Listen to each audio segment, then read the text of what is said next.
With this year's hurricane season beginning on Friday, people like Deering are bracing for another round. During Harvey, Deering evacuated to a shelter at local elementary school, where he found vulnerable citizens unwilling or unable to leave the area and no supplies or management to help them. Deering responded by building a team of younger volunteers who cared for the evacuees, including 6 people on oxygen and about 20 elderly in wheelchairs. They collected leaking water in containers they found and used them to refill the few operational toilets, pulled food, and even braved the high winds to find a car they could use to recharge a portable oxygen machine.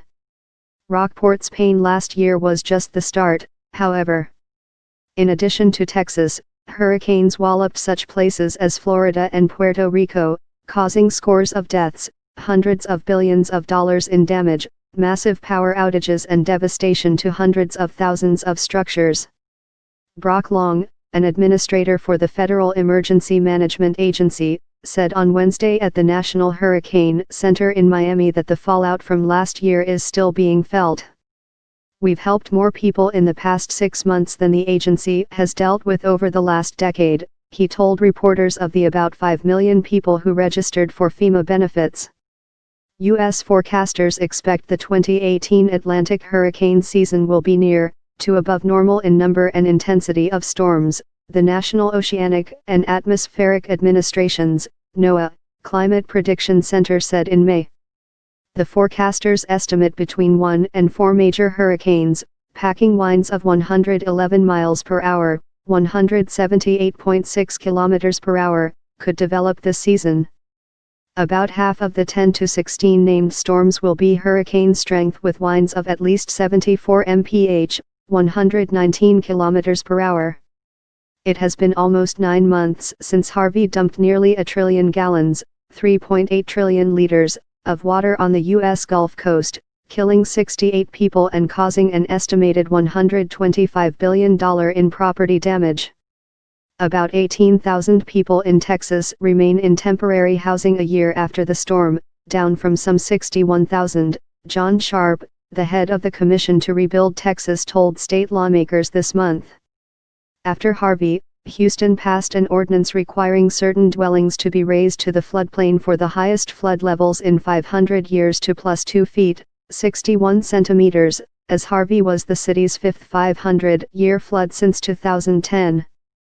Previously, the rule was new homes only had to start 1 foot, 30 centimeters, above the 100-year level. While most of Harvey's damage in Texas in dollar terms was in the Houston area, the impact of the devastation was far more concentrated in Rockport, about 180 miles, 290 kilometers, to the southwest. Hundreds of Rockport buildings are still in disrepair, including City Hall, which is boarded up from the damage, with city officials now working out of a separate municipal structure that survived.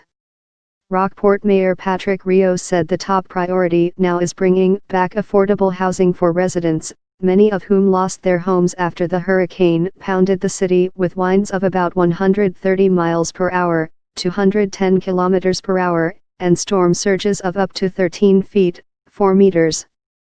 For Deering, the flag and a plaque were given in recognition for his heroism, and he met all 5 living former U.S. presidents at a subsequent hurricane relief concert. He also learned about himself during Harvey. I learned I can carry a lot of weight, a lot more weight than I thought. If you have to find it, you always have a little bit more in you than you think you do, he said, from Rockport where he remains in the Aransas County Navigation District job he had before the hurricane. Crystal Whitehead, one of the people who survived in the shelter, praised Deering's efforts after she lost her house and suffered broken ribs in the storm. I am thankful for what Zach did for Rockport. He was there for all of us, she said. You need to get to know your neighbors. In a time of crisis, you're going to come to rely on one another, he said. Everyone has a role to play.